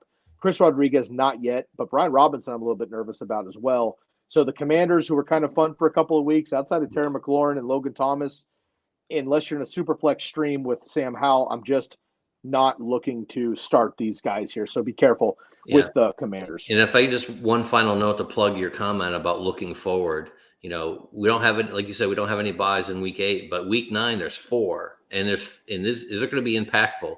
The Niners, the Lions, the Jaguars, and the Broncos. So look ahead. Plan for week 9. If you're set for week 8, plan for week 9. That's the best advice you can take going into waivers tonight. I totally agree. We're going to mix it up here. Hiram's got in here and looking for a trade question. In a 2 QB league, I have Burrow and Prescott and Sam Howell. I was offered Kittle and Mostert. I give up Burrow. I have Ingram and Pitts at tight end. So do you need Kittle over Ingram and Pitts? And are you willing to get rid of Burrow if you have Prescott and Sam Howell? Derrick Henry, Pollard, Ford, and McLaughlin are running backs at the PPR position. So the question is, he was offered Kittle and Mostert to give up Joe Burrow. Do you need Joe Burrow if you have Kittle and Mostert? Yeah, this is tough. I think I would also, I guess I'd want to know, I see it's a PPR, but is this a 4-point touchdown or 6-point touchdown quarterback? PPR is usually 6. It's usually 6. I would love to get me some Mostert, but I think I got it. Also, Derek, I'll pause for a second. I don't know if I reiterated it. This is Dynasty. So you're thinking long term as well with these guys. Right. So I just want to make sure we're thinking about that. Well, and I did miss that. No, I am keeping Burrows. I'm not making this trade. I'm not either, because I love my boy Mostert. Shouts out to all of my former 49ers on the Dolphins. But he is not long, I should say, for the league. Fun this year. He had a down week this week. We'll get to him in a second, but I don't love that necessarily. And a chain's going to come back soon. Kittle, hit or miss, whatever. But Burrow is going to be Burrow unless he gets injured for the next 10 plus years. So I'm going to keep Joe Burrow there as well. We have another couple of questions. Let's get to some of these before we wrap up here. Full PPR 12-team league. I have JT, Kyron, and Gibbs. Should I trade Drake London and JSN, who had a great breakout game, we'll get to him in a second, for David Montgomery to stack with Gibbs? My wide receivers are CD, AJ Brown, and Brandon Ayuk. So we would have JT, Kyron Williams, and David Montgomery, and Gibbs. So you do want 2 of those Lions running backs, but you would trade JSN and Drake London, but you still have Ayuk, Brown, and CD Lamb. I think they're your bottom 2 wide receivers. I'm not playing 2 Lions at a time, but Montgomery's been on fire when he's been in there, and Gibbs finally showed up when he wasn't. I'm good to make this trade. Yeah, I agree. I think, like you said, you're definitely trading your 4th and 5th wide receiver. There's going to be some games, although, Kyron and Montgomery should probably come back around the same time. So you may just have a wealth of running back. And, there's going to be situations where, if as long as you're good with it, you're going to be picking between Montgomery and Gibbs. You're going to be racking your brain. Which one do I pick? Do I start in the lineup? But if you're good going into this understanding, you're going to have to make that decision at some point, then I think it's a good trade. Yeah. Got it. And Beach is finally in the chat. Good evening, my man. Scott, you were on the spot with Josh Downs and Jackson Smith and Jigba last week, jumping in to the trade article. I always got you. A lot of us talked about JSN, so shouts out to the team on that one. I traded Cortland Sutton and Justice Hill for Najee Harris last week. Is that robbery? So let's see. I traded Cortland Sutton and Justice Hill for Najee Harris. So you got rid of those 2 guys for Najee Harris. Which side of that trade do you like most? I mean, obviously, he liked Najee finding the end zone, last week, and that's been a hard one to come on this year. Yeah, I don't mind it. We talked about Courtland Sutton. He gives you a nice floor. Justice Hill. He's probably not someone you're starting unless you're in a really bad spot. So, and we do like Jaylen Warren. I think we all agree that Jaylen Warren is on the rise. Right. But yeah, I don't mind this because and the other thing to keep in mind. Okay, you got Najee, but there's also another roster spot. So I like, what that other name is. Yeah. You traded 2 for 1. What's the other name? And I think that other name probably even tips us a little further, to. Or maybe it was just a waiver scoop too. Yeah. Sometimes I'll make a trade and get rid of 2 guys to get 1 back on purpose. Yeah. Because maybe I don't need another guy on that team, but I'm going to get like a Dalton Concade or something. Right. Now I have a waiver. Now I have an opening on my team for waivers versus the trade. So I do like that move overall, but we'll see what happens with Courtland Sutton, man. I have a hunch he moves on to a team and maybe escalates a little bit here in the next couple of weeks. So he's a trade for candidate for me. Like a Dallas. How would he? Yeah, look I mean a number 2. Yeah. God, dude, a number 2. I mean. And look, they have a wealth of options in San Francisco and Los Angeles for the Chargers, but they both could use maybe a solid number 2 as well. So keep an eye out there. Beach has another one here. Full PPR. Who do we start? J-Mo, Josh Downs, or Jackson Smith and Jigba this week? We're going to get a jump start on the Sunday live show. But Derek, as of right now, who are you leaning toward? Yeah, I mean, without looking at the matchups, the name that pops out to me is Josh Downs, pretty substantially. Again, I want to look at it, but Jameison's just not getting targets. I mean, he's a player right now that can blow the lid off the defense, and get you that 50-yard touchdown, or he gets you 6 for 24, or 3 for 24 or something. So, and same with Jibba, he had a nice game, but he's probably a wide receiver 3 there at best, and so no, definitely Josh Downs. I'm going in thinking Josh Downs here, and then going from there. What I'll say is if DK misses another game, I'm looking closer at Jackson Smith and Jigba. Yeah, I agree. If not, though, again, he's the number 3 on that team. Might have a boost in his workload, but Josh Downs is clearly the number 1 guy there. Thanks for tuning in, Beach. Speaking of Josh, back here, would you trade Derek Carr for Roschon Johnson and Jonnu Smith? Again, this is that 20-man redraft PPR. Russ is the starting quarterback right now. So, Derek, look, when you're in a deep league like this, you need anybody with a pulse as your super flex quarterback. So, Derek Carr for Roschon and Jonnu Smith. Yes, I'm making this trade. I want Roschon Johnson. He's been out a few weeks with the concussion, but when he gets back, I mean, he's primed to take that job. He's going to be a number 1 running back, moving forward. So yeah, I definitely want to buy him now, and keep him and just wait for the time where he's going to be. He's going to make more of an impact on your team, especially in that 20-man, 20-man league than. Carr is going to, no question. Absolutely. And of course, you want the number 1 tight end in Atlanta as well with Jonnu Smith. So I would make that trade also. All right, Derek, let's cruise through here the rest of down the finale. Appreciate everyone tuning in. Make sure to subscribe if you haven't already. Download the podcast and listen on the go as well. Razzball Fantasy Football Podcast. You can find Derek and I both on Twitter at our handles here on the screen. And you can also find everything Razzball at Razzball Fantasy NFL. So make sure you check us out there. All right. Let's go back into the Seattle Seahawks getting a win at home versus the Arizona Cardinals, 20-10. DeMarcado, here's a guy that we all rushed out and spent a bunch of fab on. Didn't do anything for us 2 weeks ago. Comes back, guns a-blazing, leads the team in touches, but just 11.5 PPR fantasy points. So this offense is dreadful. Plus James Conner will be coming back eventually, assuming he's not traded as well in the next week. In my opinion, there's no auto starts on the Arizona Cardinals. Nobody. Zach Ertz was now put on the IR this week, today actually. Trey McBride pops up on my waiver, mentions 7% rostered, so he's available everywhere. But again, no buys this week. You probably don't need a Trey McBride, but if you do, go take a look at him. He's available everywhere. DK Metcalf, we just mentioned, was a late scratch. JSN and Jake Bobo, both of them, 16 PPR fantasy points. JSN on the radar, but as I mentioned, DK's in. He's a number 3. If he's not, he's a number 2. Jake Bobo, fun name, dynasty, whatever. Not looking at him in redraft just yet. Take a look at the outside wide receivers versus the Arizona Cardinals. This week, the Seahawks torched them. 12 catches, 142, and 2 touchdowns. Only 1 for 10. 1 catch for 10 yards in the slot, but out wide, 12 for 142 and 2. Previous week's Jamar Chase lit them up incredibly. 15 for 192 and 3. And then my boy Brandon Ayuk, 6 for 148.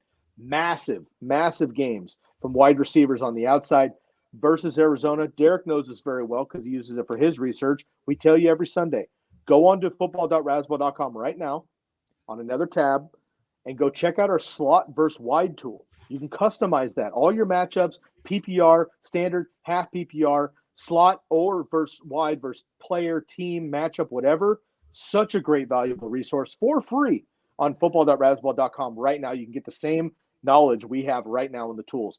Coming up, Ravens wide receivers, love Zay Flowers coming into this. Browns receivers, giddy up Amari Cooper. Falcons, Drake London, another breakout game here. And then Nico Collins and hopefully Tank Dell's back, but the Texans could go nuts too in these matchups. So fire those guys up in the next couple of weeks. How about a player takeaway in this one?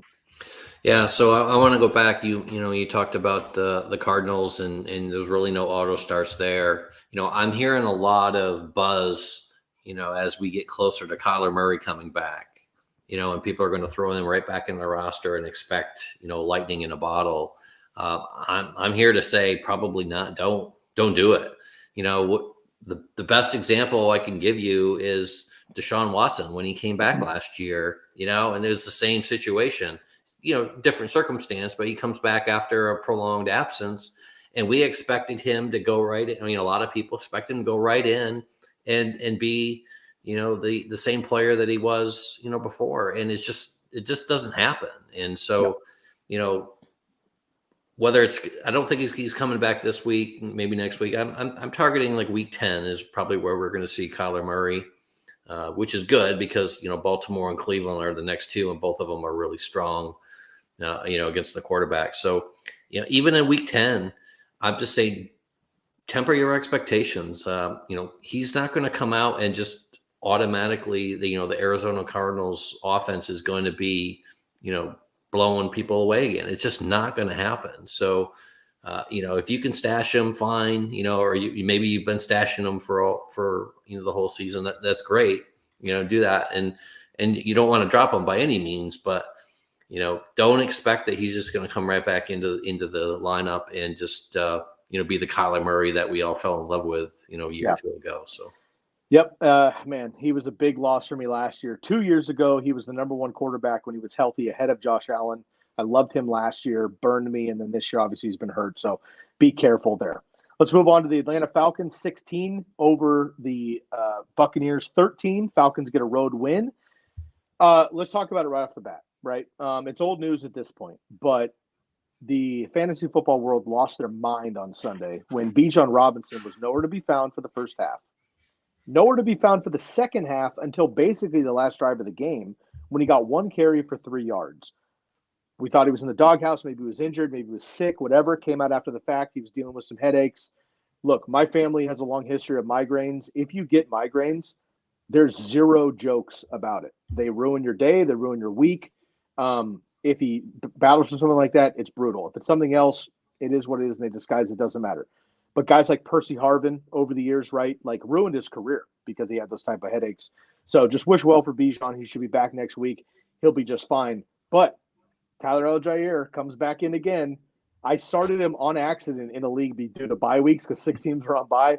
Started Algier on accident, being like, hey, let me get 30 yards and maybe he'll fall in for a touchdown. 24 carries, 112 yards. Did just fine for me. Drake London missed a touchdown. If you haven't seen it yet, because it's not a touchdown highlight, but it was a highlight play. Great catch on the sideline. He dove for the pylon, upended himself, landed on his head I thought he scored a touchdown, but they didn't call it a touchdown. He missed out on that, but he's still a top 15 wide receiver there. And then again, Pitts and Jonnu Smith, we keep joking about it, but it's the real deal. 50-50 down the middle here. Targets, receptions, and yardage, man. Like, what are we going to do? Then on the other side, Mike Evans, 8 targets, 6 catches, 82 yards, and a touchdown. I mentioned the link against Tyrell. He played very well against him. He's just fine. He is matchup proof other than Marshawn Lattimore, which he will get in your fantasy championship. So we'll talk about that as we go. But Chris Godwin also 6 catches for 66 yards on 12 targets there. So Baker Mayfield is slinging it, but the Falcons got the W here. What's a player takeaway from this one? Yeah, for me, I was looking at Rachaad White. He got a little bit of hype early in the season. He's certainly the number one running back there, but he's not really doing much on the ground. In fact, he's only had one game where he's gone over 60 yards rushing. But again, if you're in a PPR, he's a guy you can add. He's obviously rostered, but whether you trade for him or maybe if you have him, you're okay because he provides you a nice solid floor. I mean, he's 4 to 5 targets per game every week. Yesterday 6 targets, 6 receptions for 65 yards. I mean, that's 12 points right off the bat in a PPR. So, if he's not a name that we talk about a lot. No, he's not. We never talk about him, honestly. Yeah, well, yeah, very, very little actually. Yeah. But if you have him, he's probably your running back too. You're probably doing okay because he is, again, another one of those players who gives you a nice solid floor, and frankly, it's because of his receptions, and then one of these games he's going to have a good rushing game, and he's going to be your winner, your weekly winner for you, most likely. So you had Rachaad White, you're happy. If he's out there and perhaps you notice one of your league mates is not starting him, go after him. See, make an offer. See if you can pry him loose because again, you want a number of players who give you guaranteed points every week, and I see him as one of those players. Yeah, I'm not crazy about him just because I don't necessarily trust the production, but you're right. This is kind of a Josh Jacobs thing, right? Like I'm a Josh Jacobs hater. I'm a Miles Sanders hater, whatever. It's not the players, it's the game. If Josh Jacobs goes to another team ever, right, and he gets like more efficient behind a better offensive line or something like that, and he's a better player, I'll probably be a fan of him. But I don't like the situations right now for those guys. And I don't like the situation for Rachaad White either. So I don't disagree with you that you maybe should go get him because nobody really cares about the situation. So he might be an easy pickup, but I'm just not crazy about it. Derek, I also have to mention here, I'm looking at our notes sheet that we're sharing, and I see R. White, and we're reviewing a Falcons game. And I just have to give a shout out to a long-time fantasy stalwart, to the OGs like you and me, the old guys who've been playing this forever. I want to give a shout out to our boy Roddy White. Really quick here. Yeah, love it. I love that. All right, let's move on to the night games here. Sunday night was a great game for Philly fans, and then we'll get into Monday night and we'll get out of here. Philadelphia Eagles are definitely the best team in the NFC. My Niners dropped into the game. We'll get to that in a second. But not only records-wise, but they just are the best team in the league. And then I think they're just better than the Chiefs overall. So maybe we'll get another rematch of that game there. But Dallas Goedert came in hot. I mentioned him as a trade for candidate last week. I mentioned in my article that the next 3 matchups or 4 matchups, the next month of games, favor the tight end position for the Eagles more than the wide receiver position. A.J. Brown's an animal. He's going to get his. But Devonta Smith, I thought, might take a back seat. We saw that this week. Dallas Goedert, 5 for 77 and a touchdown. Devonta Smith, 4 for 49. Both got 5 targets. Dallas Goedert did much more with it. You start all your Dolphins versus bad teams. Then you play the matchups per position versus good teams. Tyreek Hill, automatic. Mostert, not necessarily automatic. Jalen Waddle hurt again in this game. And then Tua, just 216, a touchdown and a pick. 10.5 fantasy points for Tua Tagovailoa.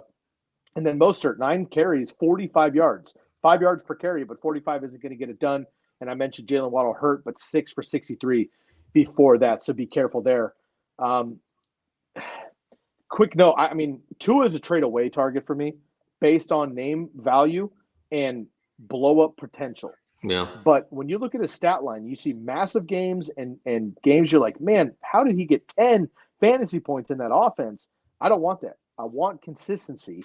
I'd rather have Justin Herbert. So for me, I'm trading Tua Tagovailoa in fantasy right now. I would look to acquire Justin Herbert, and that's going to be in my article tomorrow morning that you can read more on. But any other takeaways in this game, waiver wire or otherwise? No, not really. I mean, both of these teams, the players, that are producing are already, they're going to be owned. So I don't think there's really any reaches there at all.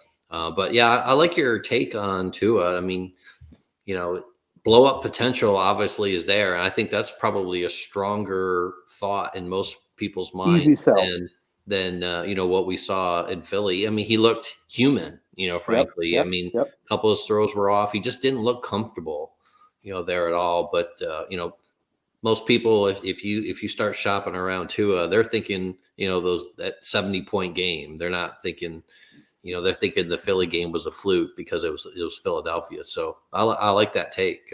Look to trade away and make your team better. The teams that Miami Dolphins have beat have a combined 7 wins total. 5 teams have 7 wins on the season. They played the Bills and they got smashed. They played the Philadelphia Eagles and they got smashed. Yeah. I'm not saying it's going to continue all season long, but it's something to pay attention to. Tyreek Hill is startable no matter what, obviously. Yeah, but right. Everyone else on there needs to be more on a touch-by-touch basis versus an automatic there. Yeah, I'm waiting to see, Miami, they've got some defensive players coming back who should make an impact. And, I like, what that team's going to look like once those players are back. But, for fantasy-wise, you're playing your Dolphins and, you're hoping for the best. You're playing your Eagles and expecting your best and, and you move on. So absolutely. And Beach wants to give a shout out to the refs in this game as well.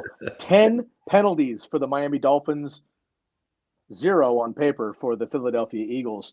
We can start our tight ends versus the Miami Dolphins. Again, Dallas Goedert, 5 for 77 in the touchdown. Mm-hmm. But Darren Waller, his first breakout game 2 weeks ago, 8 for 86, and then he finally broke out this week again with a touchdown and 97 yards.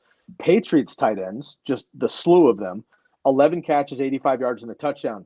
We got the Patriots coming up again. No one's really starting those guys, but just a heads up on the stream, Travis Kelce almost broke the record this week. He might have 200 yards in that game. And then we have a bye, and then Michael Mayer, if he's still on the radar, could have a break there in that game as well. And I apologize here. Bob does a lot of work to break out these team takeaway notes, and I don't want to overlook one. I skipped over the Buccaneers one. I just want to mention that and dial back just for a second. Buccaneers and Falcons game. Fade the early down backs against the Falcons. The Falcons have been very good against the run this week. Again, Rashad White, as we mentioned, 17 for 41. But the Commanders as a team, 13 carries, 46 yards. Texans, 20 for 66. Jacksonville Jaguars have been dominating everybody, not the Falcons in London. 23 carries, 65 yards. Derrick Henry coming up next, if he's on the Titans. Alexander Madison coming up next. Then we have the Cardinals, whoever that might be, and then a bye week. So just be cautious against this Atlanta defense with your running back. All right, our final matchup here is my 49ers getting upended by the Minnesota Vikings. Me and all of San Francisco was counting on primetime Kirk Cousins. We got primetime Eli Manning, I guess. I don't know what the hell happened. But Cousins was absolutely dominant in this game. To his credit, he was fabulous. Alexander Madison, 8 carries, 39 yards, and 2 catches for 3 yards on 3 targets. He missed out on 2 touchdowns. Not great for those of us that roster him. But Cam Akers is now getting a heavier workload in this game. They also had Chandler get a couple of catches in this game as well. So keep an eye on that backfield. Cam Akers, maybe a waiver pickup. 52% rostered, so unlikely, but you got a 52 or 50% chance there in picking him up. And then the starting wide receivers on the outside versus the 49ers, fire them up. Jordan Addison, 7 for 123 and 2. Should have had a 3rd touchdown and he dropped it. Previous weeks, Amari Cooper, 4 for 108. Marquise Brown, 7 for 96. Michael Wilson on the Cardinals, 7 for 76 and 2 in that same game there. Jacksonville Jaguars. Hopefully, Calvin Ridley can have a breakout game finally. Mike Evans can have a big game. Then you have DK Metcalf and Tyler Lockett on the outside for the Seahawks. And then, of course, A.J. Brown, but hopefully Devonta Smith there as well for fantasy. I want my Niners to win those games, but for fantasy, those are plus matchups. On the Niners side, CMC's fine. Oblique injury, no big deal. Fumbled early. He came out early in the presser because he's absolutely the man and takes all accountability. Said he lost the game for the Niners. Not the case. He's their only weapon, so if anything, he gave him a chance. But he's just fine. Brandon Ayuk is an absolute beast. And then you had George Kittle on National Tight End Weekend. He's a sell for me before Debo comes back because, again, those plus and those boom bust games I don't love there. But what do you have here for a player takeaway in this game with the Niners and Vikings? Yeah, again, we have to go back to Jordan Addison. I mean, he's clearly the beneficiary of the Jefferson injury. I mean, his snaps are up about 40% since JJ went down, and I think most of us expected KJ Osborne would be, on paper would be the player to really get the targets, get the receptions, and even the touchdowns. And we're seeing it is not. It's actually Jordan Addison. So yeah, that's very good question here from Beach. Selling high on Addison. I think you do. Honestly, I mean, probably his value is going to be higher than it is right now. There's going to be some skeptics out there, I would think. Just one game. Is it one game or is it more than that? He's got 6 touchdowns on the season. I mean, that speaks for something. So, if you can find a buyer for Addison, I'm selling. I don't think I'm selling for Higgins, but I do like Pittman. Gardner Minshew, all he does is throw the ball 50 times. So I think Pittman's going to have, and that defense is giving up points. So, as we've seen, so, that the Colts are going to be, in game scripts that favor, wide receivers, being targeted. So if you could trade Jordan Addison for Pittman, I would seriously consider that. Yes. Okay. I'm not trading him for Higgins or Pittman. Pittman is actually another trade away. I didn't talk about him much in that Colts game, but Pittman is a trade away for me. I like the big play potential. I know that you've ridden him in a couple of games, and look, he's scoring, he has big plays, but he's not doing much until those 2 big plays. So without those big plays, it's not looking pretty. Now he has them, so the stat lines are fine, but I just don't like the inconsistency there. And we all love Josh Downs, so I'd rather just take the discount for him. I'm not selling Jordan Addison because I just think he's this good. I love this kid at USC. I'm a Pac-12 guy. I watch all these late night games that a lot of East Coast people don't see. Jordan Addison's the absolute truth. And he's a number 1 wide receiver on half of the league if he's not behind Justin Jefferson. So I'm not trading Jordan Addison. I think you just ran into a number 1 wide receiver. And now we'll see what happens when JJ gets back. Right. If he comes back. That was going to be my point. If he comes back. Yeah. Like, they might trade Cousins or fire sale with the Vikings. I don't know after this big win, but we'll see. Or they might just shut down Justin Jefferson because they got another, 10 years of this kid. But I just think Jordan Addison's this good. I'd rather have him on my team than trade him away and have him become 85% Justin Jefferson and you just kicking tires all season. Yeah, I don't see the Vikings as sellers. I mean, they're second in the North. I mean, really, they're only 2 games behind the Lions right now, and they've lost some close games. So I don't see that the Vikings are sellers. I mean, I know I read up on Jefferson's injury, and what I read was he's got one of those injuries where at the 4-week mark or the return mark, they tend to be 100%. So he shouldn't be limited when he comes back. And, I think the Vikings still have quite a bit to play for. So, I don't think they're selling. And so it concerns me a little bit of Addison's role, with Osborne and Jefferson and Hawkinson. Is there going to be enough to go around? I mean, Kurt slings it, so there might be, but, I don't know. I don't know if we're going to see too many more of the games like we did last night, but he's definitely a talented kid for sure. The only reason I would look at this Beach, if you're looking ahead, which I'm sure you are, He's the number one now. He is the number one, so he's going to get number one coverage. Jair Alexander this weekend, like coming up. Don't love that, obviously. Then he's got Tyrell, who Mike Evans just took care of, but he's still quite good for a shutdown cornerback with Atlanta. Then you have Marshawn Lattimore with the Saints. Then you have Patrick Surtain Jr., right? And then the Bears, they're beatable, but they're not amazing. That's a divisional game. We'll see what happens. So the next 4.5 matchups before the bye week for the Vikings, not great for Jordan Addison. So in that mindset, if you're worried about it, go ahead and sell high. I'm personally not worried about it. I'm taking 15 to 18 fantasy points with 31 upside there. So I'll take that. A couple questions here to end out, Derek, and we're going to get out. Beach has another question. Is Saquon Barkley and Jordan Addison for Tyreek Hill a fair trade?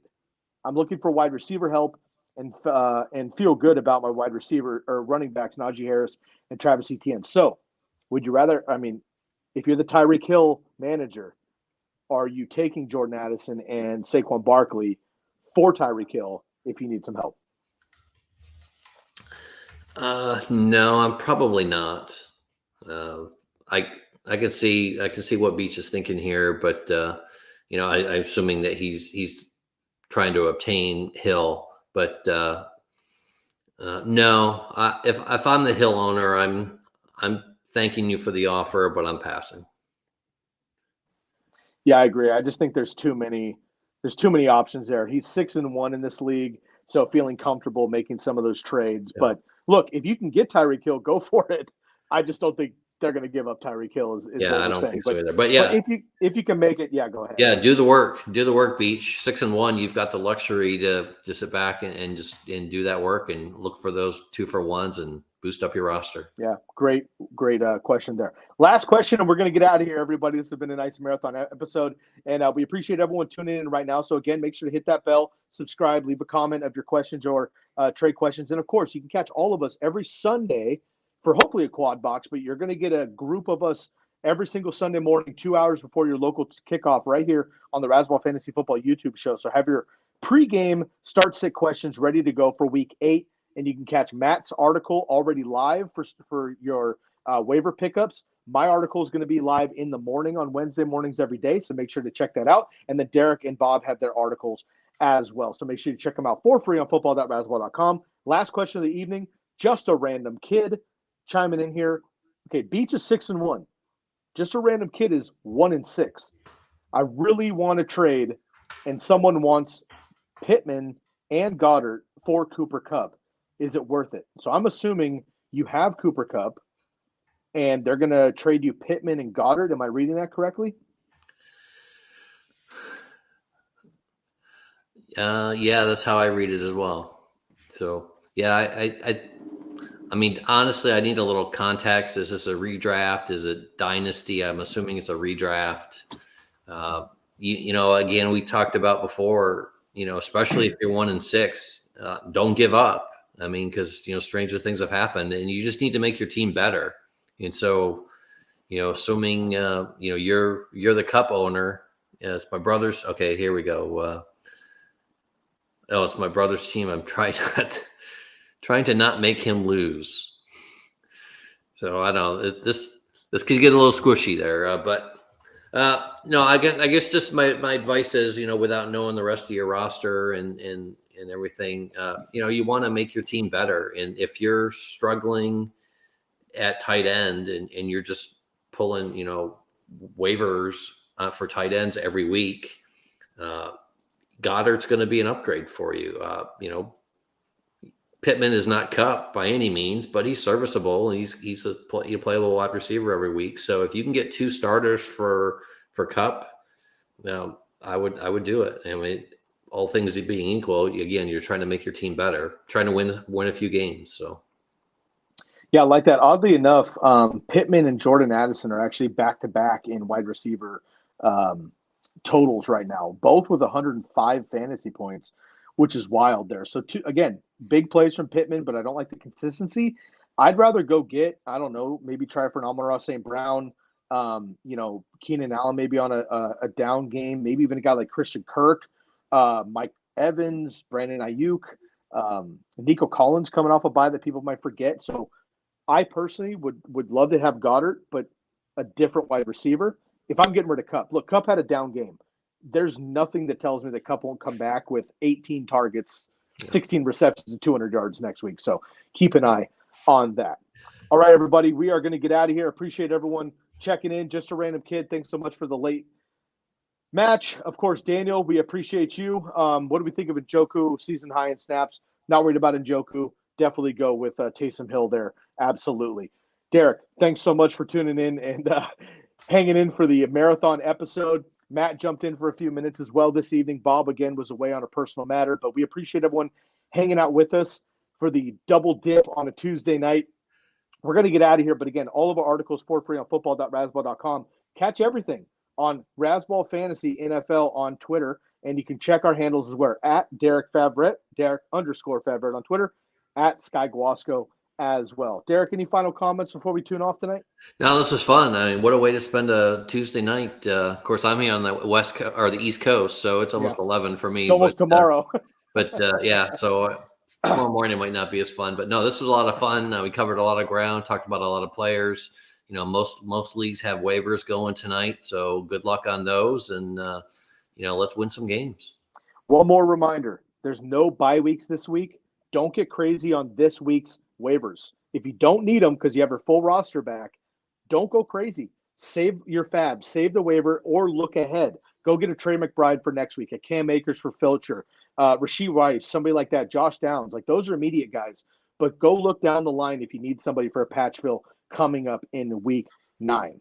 Appreciate everybody for joining us. We'll catch you next time on the Razzball Fantasy Football YouTube show. And, of course, download the podcast as well. For my man, Derek and Matt, and, of course, blessings out to the boss. I'm your host, Sky Guasco. We'll catch you next time. Everyone have a great evening. Take care.